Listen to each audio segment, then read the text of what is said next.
You can check the weather for next week in 3 seconds. You can order dinner, book a flight, and doom scroll through 100 headlines about the future, all before you even get out of bed. But if you're honest, none of it makes you feel more certain about what's coming next. In fact, sometimes it feels like the more you know, the more you worry. The future is everywhere, and it's always a little bit terrifying. But here's the contradiction. For most of human history, people lived with far less information, far fewer choices, and almost no control over what tomorrow would bring. And yet, they weren't paralyzed by anxiety about the future. They didn't wake up at 3 a.m. wondering if they'd made the wrong career move, or if the world was about to end because of a new technology, or if they'd missed some crucial notification.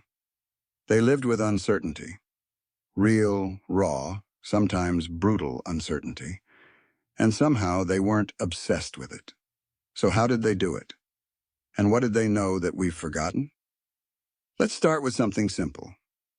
Imagine you're sitting in your kitchen, phone in hand, half listening to a podcast about productivity hacks. You're thinking about your to-do list, your inbox, your next meeting.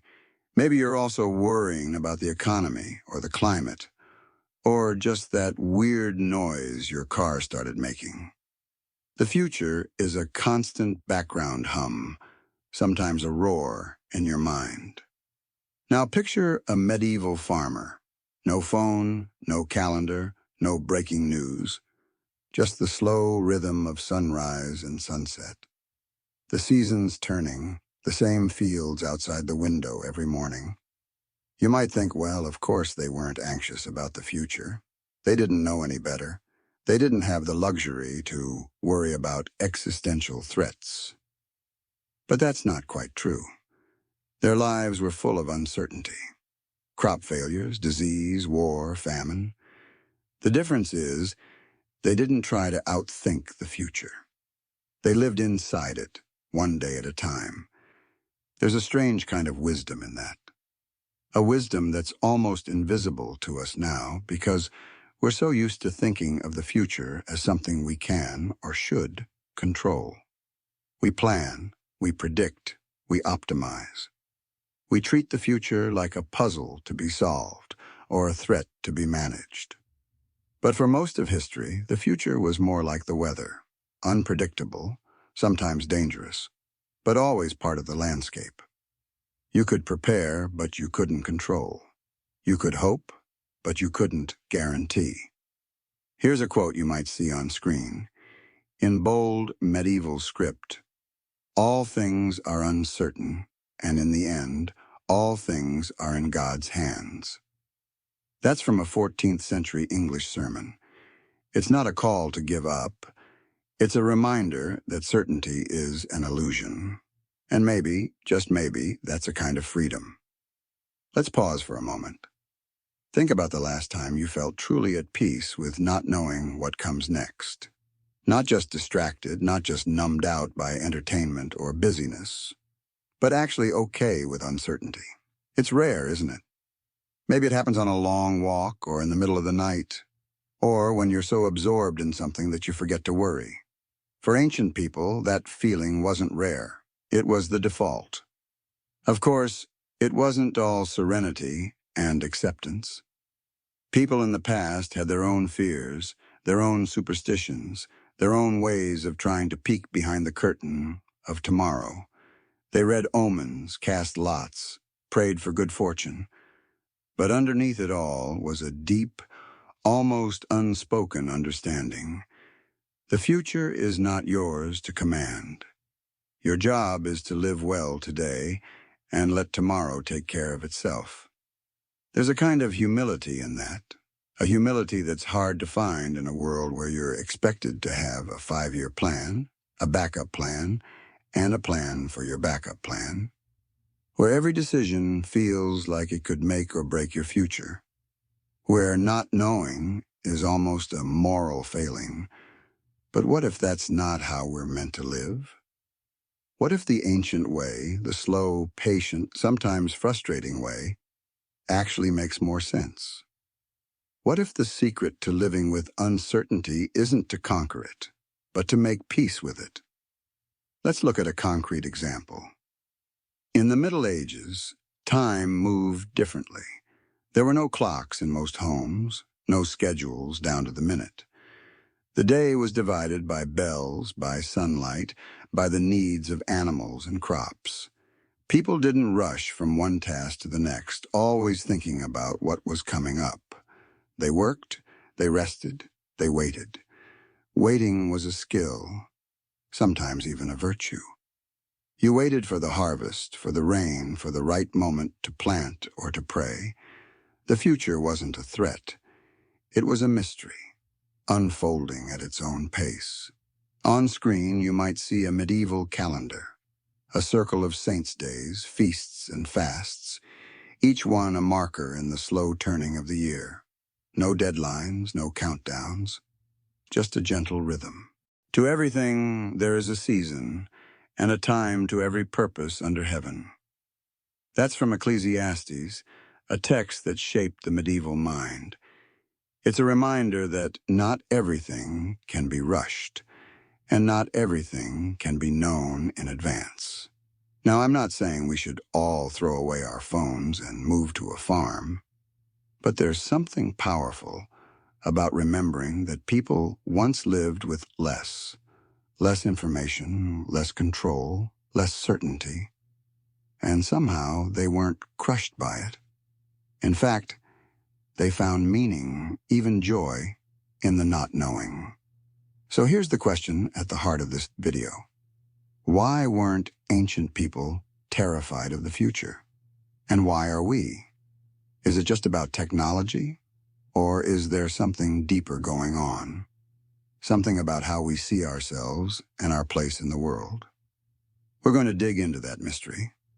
We'll look at how ancient people thought about time, fate, and the unknown. We'll explore the rituals and routines that help them live with uncertainty, and we'll ask what we might learn, or remember, if we slowed down just for a moment and let the future be a mystery again. But before we go any further, let's return to that image. You in your kitchen, phone in hand, mind racing with 1,000 possible tomorrows. What would it feel like to put the phone down, to step outside, and to let the future come at its own pace? What would you notice? What would you remember? We'll get there. But first, let's travel back. Not just in time, but in mindset. Let's see the world through ancient eyes, and maybe, just maybe, find a little peace in the not knowing. So how did they do it? How did they live with so much uncertainty and so little fear? The answer might surprise you. Let's start with something you can feel in your bones, even if you've never really noticed it. The way time moves. Right now, your life is probably measured in minutes, maybe even seconds. You check the clock, you check your phone, you check your calendar. There's always something coming up, always something you're supposed to be doing next. Time is a line, and you're racing along it, trying not to fall behind. But for most of history, time wasn't a line. It was a circle. It was the slow turning of the seasons, the waxing and waning of the moon, the repetition of rituals and routines. Imagine waking up in a world where the only clock is the sun and the only deadlines are the ones set by nature. You don't run out of time. You wait for it to come around again. Picture a medieval village at dawn. The air is cold, the sky is pale, and the only sound is the distant bell from the church tower. That bell isn't just telling you what hour it is. It's calling you to prayer, to work, to breakfast, to rest.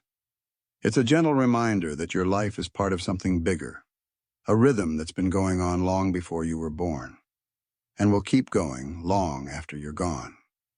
On screen, you might see an illuminated manuscript. Monks in brown robes bent over their desks, copying out the same prayers day after day, year after year. There's a kind of peace in that repetition, a sense that you don't have to invent your life from scratch every morning. You just have to step into the pattern and let it carry you. The bell calls me to prayer, and I go. The sun sets, and I rest. The world turns, and I am turned with it. That's not just poetic. It's practical. When you live in a world where the future is uncertain, where a storm could ruin your crops or a fever could sweep through your village, you learn to find comfort in the things that don't change: the rising of the sun, the turning of the year, the sound of the bell. It's easy to romanticize this, to imagine that ancient people were always calm, always wise, always at peace.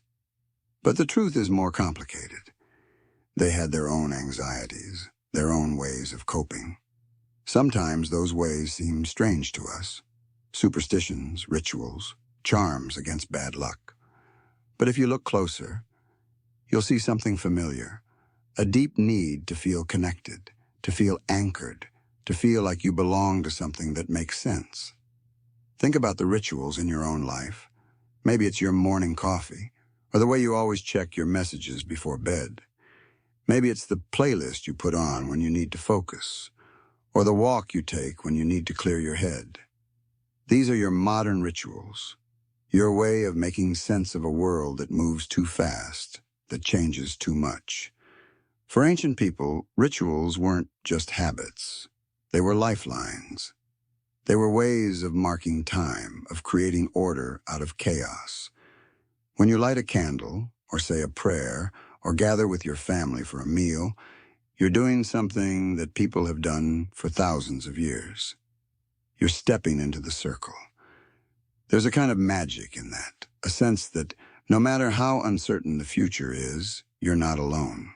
You're part of a story that's bigger than you, a story that keeps going even when you don't know what happens next.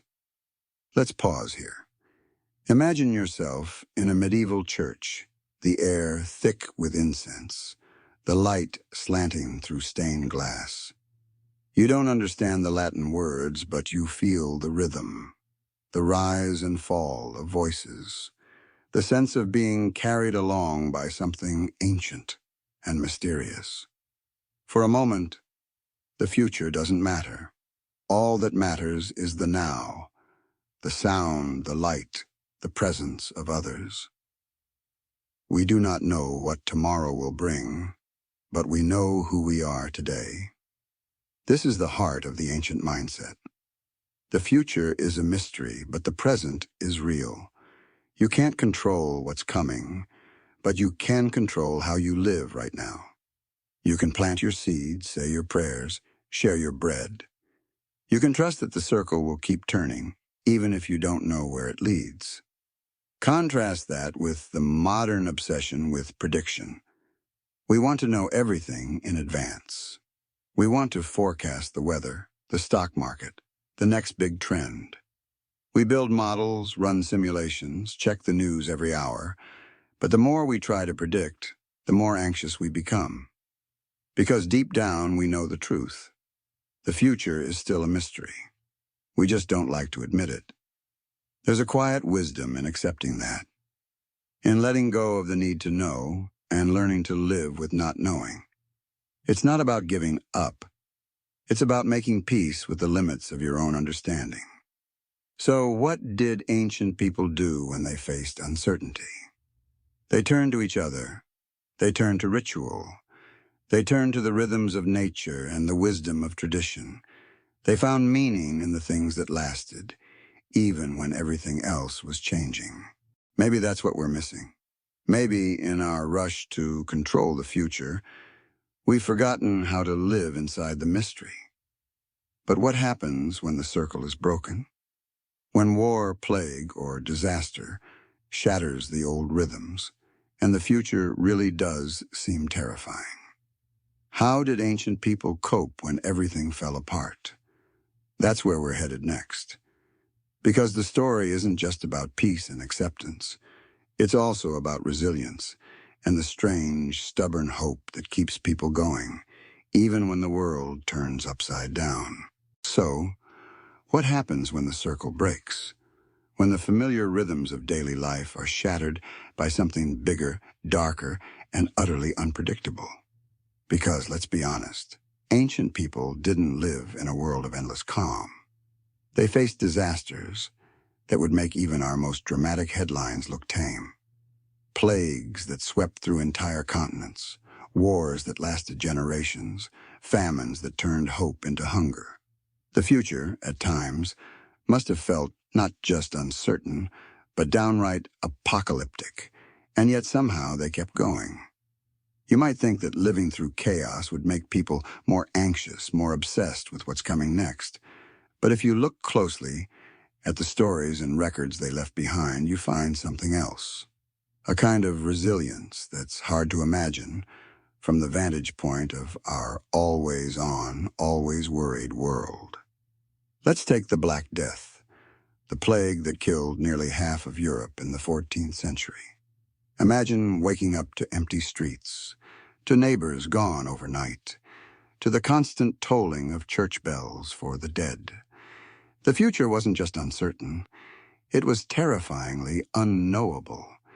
And yet in the midst of all that, people still planted gardens. They still baked bread. They still gathered, sometimes in secret, to sing, to pray, to mourn together. On screen you might see a faded woodcut, masked doctors, processions of mourners, a village square half abandoned. And then maybe a simple image, a woman kneeling in a field, hands in the dirt, planting seeds for a harvest she might never see. Even in the shadow of death, we plant. There's something quietly heroic about that. It's not the heroism of grand gestures or epic battles. It's the heroism of ordinary people refusing to let fear dictate every moment of their lives. They didn't know what tomorrow would bring. In fact, they had every reason to believe it might bring disaster. But they lived anyway. They found meaning in the act of living, even when the future was a blank page. You might be wondering how. How did they keep going when everything around them was falling apart? Part of the answer lies in community. In a world without insurance policies, without social safety nets, your neighbors were your lifeline. When disaster struck, people turned to each other. They shared food, shared stories, shared burdens. They rebuilt together, mourned together, hoped together. There's a reason so many ancient rituals are communal: feasts, fasts, festivals. In times of crisis, being together wasn't just comforting, it was necessary. Think about your own life. When things go wrong, who do you turn to? Maybe it's family, maybe it's friends, maybe it's a group chat that's always there when you need to vent. Now imagine a world where those connections aren't just nice to have. They're the only thing standing between you and despair. There's another piece to this resilience, too: faith. Not just religious faith, though that was often central, but a broader kind of trust in the cycles of nature, in the wisdom of ancestors, in the idea that life goes on even when you can't see how. For many ancient people, the future wasn't something to be mastered or predicted. It was something to be met with courage, humility, and hope. This too shall pass. It's a phrase that echoes through centuries, across cultures. It's not a promise that things will get better right away. It's a reminder that nothing, not even disaster, lasts forever. The wheel turns. The seasons change. The future, for all its terror, is also a source of renewal. Let's pause here. Think about a time in your own life when things fell apart. Maybe it was a breakup, a job loss, a sudden illness. In the moment, the future felt like a void, a place you didn't want to go. But somehow, you kept moving. You found small things to hold on to: a routine, a conversation, a walk outside. Maybe you didn't even realize it at the time, but you were practicing the same kind of resilience that kept ancient people going through plagues and wars. There's a lesson here, hidden in plain sight. When the future is terrifying, the answer isn't to try to predict or control it. The answer is to root yourself in the present, in the people around you, in the rituals that give your days shape, in the small acts of care and courage that make life worth living. It's not about ignoring the darkness. Ancient people didn't pretend that everything was fine. They grieved, they raged, they despaired. But they also laughed, celebrated, and dreamed. They found ways to keep the circle turning, even when it was cracked and battered. We endure not because we know the future, but because we live in hope. So, what does this mean for us? In a world where the future feels more uncertain than ever, where headlines scream disaster and every notification brings a new worry, is it possible to reclaim some of that ancient resilience? Can we learn to live with uncertainty, not as a threat, but as a space for hope and renewal? That's the next mystery we'll explore. Because the story doesn't end with survival. It's about how people, ancient and modern, find meaning in the unknown, and how sometimes the very things we fear most can become the seeds of something new. If you're like most people, you've probably been told that knowledge is power, that the more you know, the safer you'll be, that if you can just gather enough data, read enough news, or plan far enough ahead, you'll finally be able to relax. But what if that's not true? What if the real art of living isn't about knowing more, but about learning how to live with not knowing? Ancient people didn't have the luxury of certainty. They didn't have weather apps, economic forecasts, or even reliable maps. Their world was full of mysteries, some beautiful, some terrifying. The river might flood, or it might dry up. The harvest might be bountiful, or it might fail. A child might be born healthy, or not at all. There were no guarantees, and no illusions of control. But instead of being crushed by this uncertainty, they developed ways to live with it. They built their lives around questions, not answers. They accepted that some things would always be hidden, and that wisdom often meant knowing when to stop asking why. You can see this in the stories they told. Myths and legends weren't just entertainment. They were ways of making sense of a world that didn't always make sense. When the Greeks told tales of the fates spinning, measuring, and cutting the thread of life, they weren't just explaining death. They were teaching people how to live with the unknown. The Norse imagined a great tree, Yggdrasil, whose roots and branches held mysteries no god or human could fully understand. In every culture, you find this same thread. The future is a mystery, and that's okay. Contrast that with today. We're surrounded by information, but it rarely brings peace. Instead, it often feeds our anxiety. The more we know, the more we realize how much we don't know. The more we try to predict, the more we fear what we can't predict. It's a strange kind of trap. The pursuit of certainty makes us more uncertain. Ancient people had a different approach. They practiced what you might call the art of not knowing. They learned to sit with questions, to let mysteries be. They didn't rush to fill every silence or solve every problem. Sometimes they just waited. They watched the sky, listened to the wind, paid attention to the subtle changes in the world around them. They trusted that in time some answers would come, and that others never would. This isn't just passivity. It's a kind of active patience, a willingness to be present with uncertainty. It's the opposite of the frantic, restless energy that drives so much of modern life. Instead of always reaching for the next thing, they learn to rest in the moment, to find meaning in the here and now.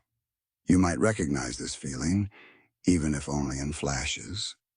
Maybe it's the quiet after a storm, when you don't know what comes next, but you're grateful just to be alive. Maybe it's the hush of early morning, when the world feels full of possibility and you're not in a hurry to define it. Maybe it's the relief of letting go of a question you can't answer and realizing that you don't have to. There's a kind of freedom in that. When you stop demanding certainty from the world, you start to notice things you'd otherwise miss. The way sunlight moves across a wall, the sound of distant laughter, the comfort of a familiar voice. These small moments become anchors, reminders that life is happening now, not just in some imagined future. Ancient people built their lives around these anchors.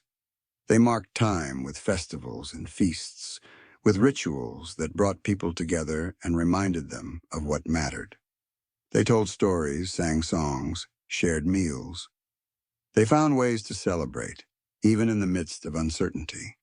They knew that joy and sorrow, hope and fear, all belong together. This isn't nostalgia. It's not about pretending the past was perfect or that people didn't suffer. It's about recognizing that there are other ways to live with the unknown, ways that don't require constant vigilance or endless planning.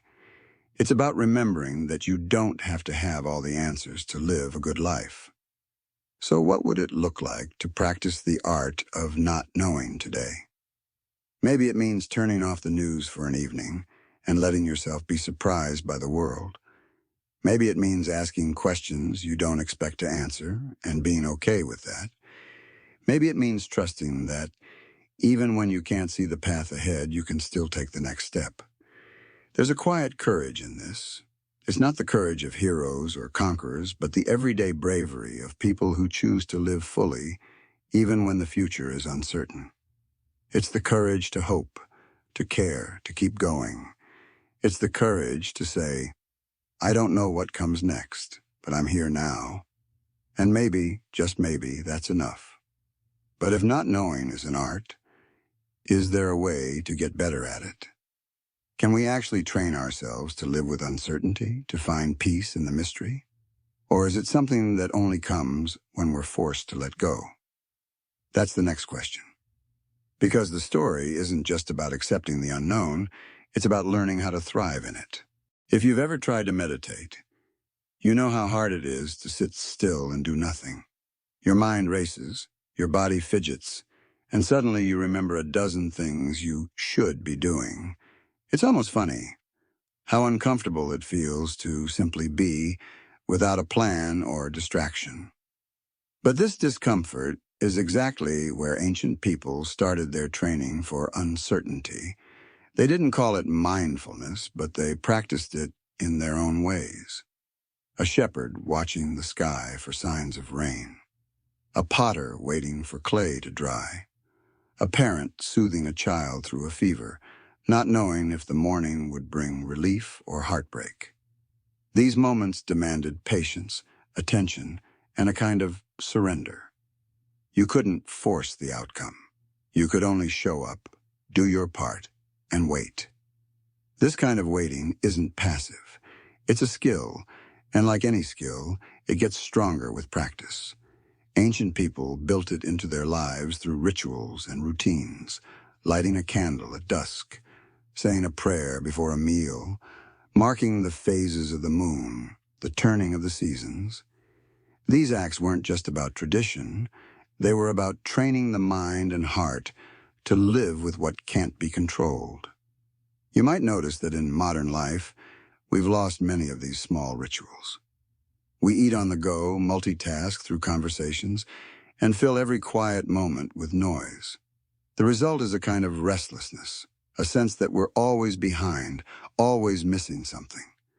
But when you bring back even a little bit of ritual, pausing before a meal, taking a walk without your phone, sitting quietly at the end of the day, you start to feel a shift. The world slows down. The future feels less like a threat and more like an open question. Ancient people also trained for uncertainty by telling stories. Not just fairy tales, but stories about real hardship, real loss, real hope. These stories didn't always have happy endings. Sometimes they didn't have endings at all, but they gave people a way to make sense of what couldn't be explained. They reminded listeners that they weren't alone in their confusion or fear. Someone else had been here before and survived. Think about the stories you tell yourself when things go wrong. Are they stories of failure or stories of resilience? Do they end in despair or do they leave room for possibility? The stories we choose shape how we face the unknown. Ancient people knew this, even if they never put it into words. There's another kind of training, too. One that's easy to overlook. It's the training that comes from being part of something bigger than yourself. In the past, this often meant family, village, or faith. Today, it might mean community, friendship, or a cause you care about. When you're connected to others, uncertainty feels less overwhelming. You don't have to carry it alone. This is why, in times of crisis, people instinctively reach out. They gather, they talk, they share food and stories. It's not just about comfort.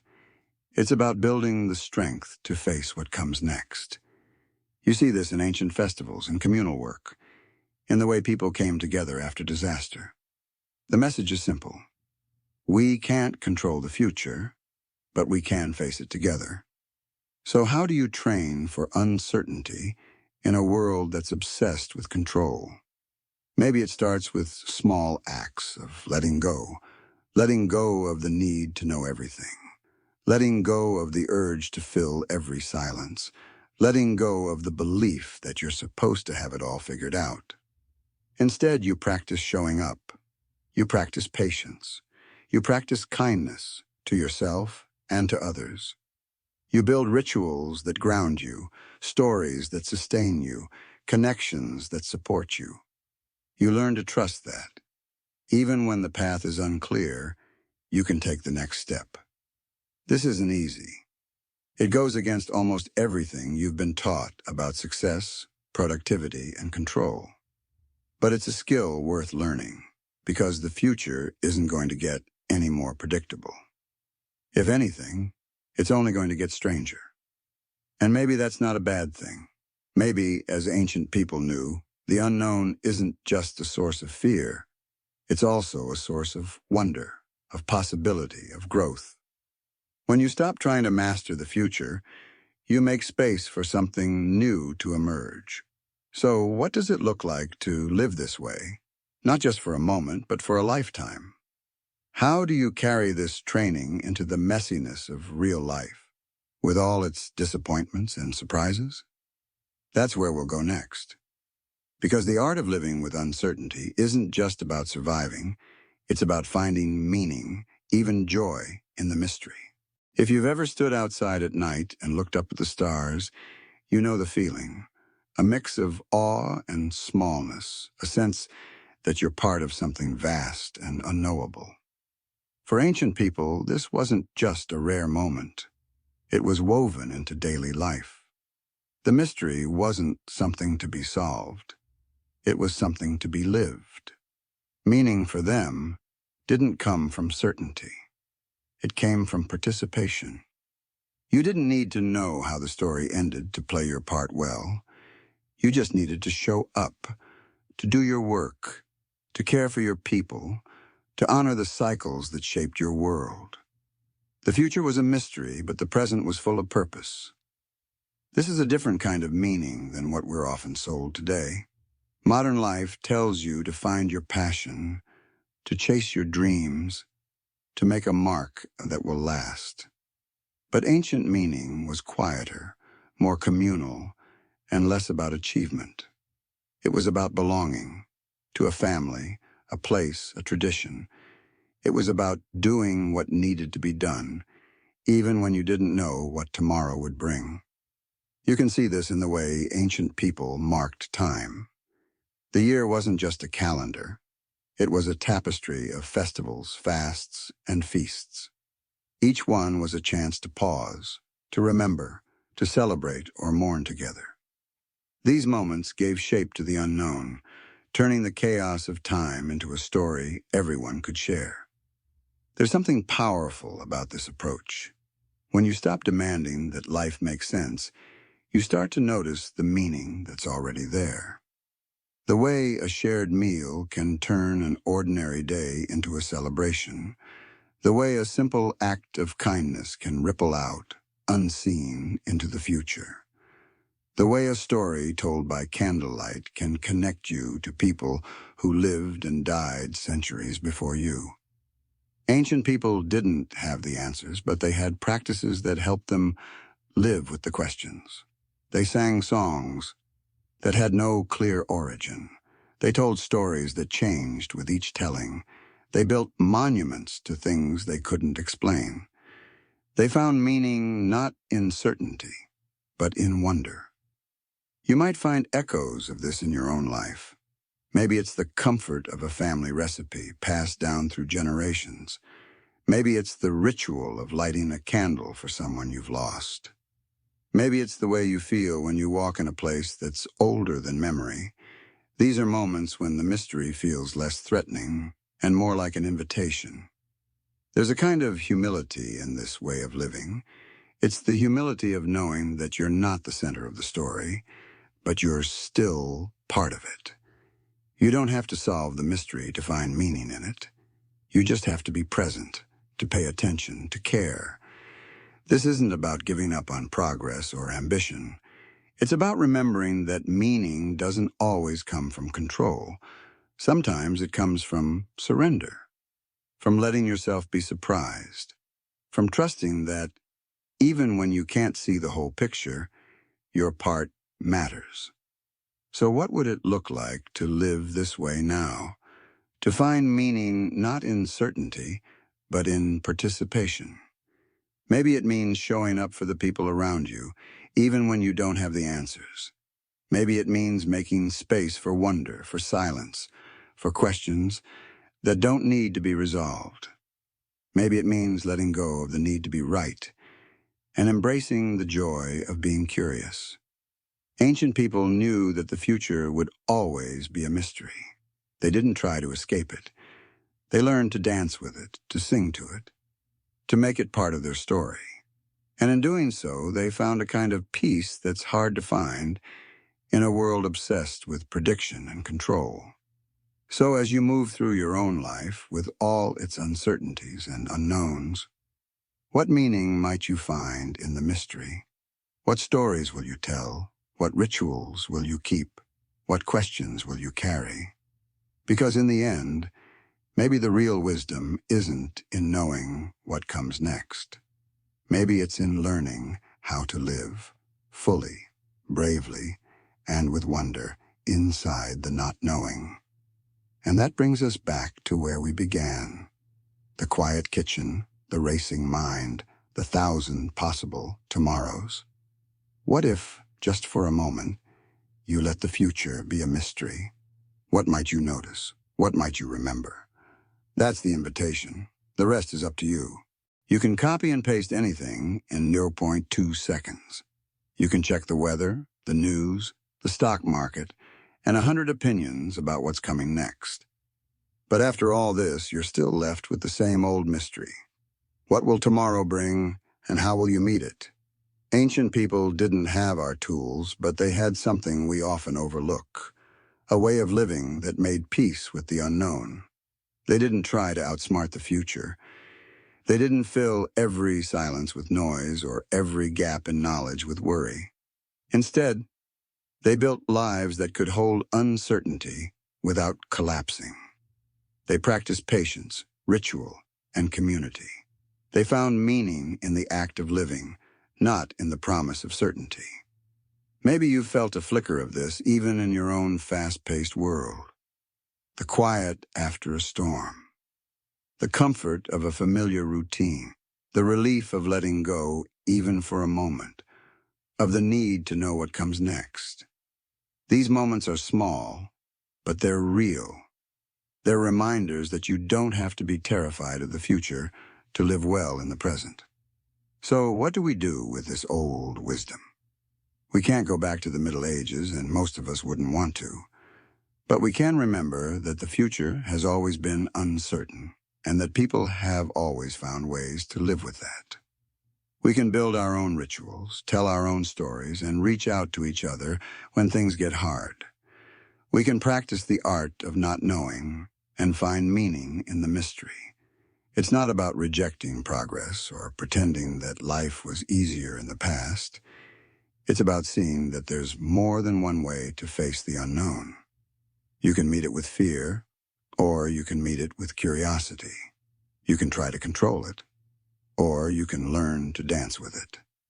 The next time you find yourself staring at a screen, scrolling through predictions and warnings, remember the medieval farmer, the ancient storyteller, the monk in the candlelit scriptorium. Remember that they, too, faced a future they couldn't see. And yet they lived, they hoped, they endured. You're part of that same story. The circle hasn't broken, even if it sometimes feels that way. The future is still a mystery, and you're still invited to live inside it, not as a problem to be solved, but as a world to be explored. So, as you close this video, maybe you'll put your phone down for a moment. Maybe you'll step outside, or sit quietly, or share a meal with someone you love. Maybe you'll let the future be what it is, unknown, uncontrollable, and full of possibility. And maybe, just maybe, you'll find a little peace in the not knowing. Because in the end, that's what ancient people knew and what we can remember. The future is always a mystery, but you don't have to be afraid of it. You just have to live.